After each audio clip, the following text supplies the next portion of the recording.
আমরা আরেকজন ভাইয়ের কাছে চলে যাচ্ছি। ভাই আসসালামু আলাইকুম। ওয়ালাইকুম সালাম। আপনি প্লিজ এটা একটু ধরেন।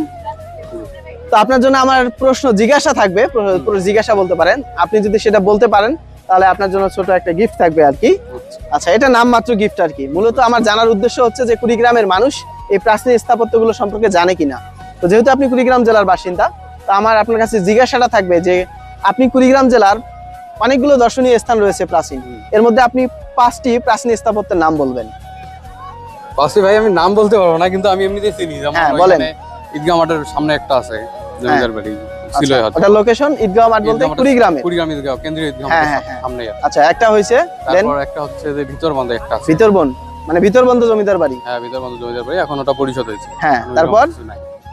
তারপর আরেকটা আছে ওই অলিপুরা, ওইদিকে একটা আছে জমিদার বাড়ি, নাম জানি না ভাই, কিন্তু আমি জানি এটা হচ্ছে আর কি যে আছে। উলিপুর মুন্সি বাড়ি, হ্যাঁ, হতে পারে। ধরনীবাড়ি ইউনিয়নে অবস্থিত।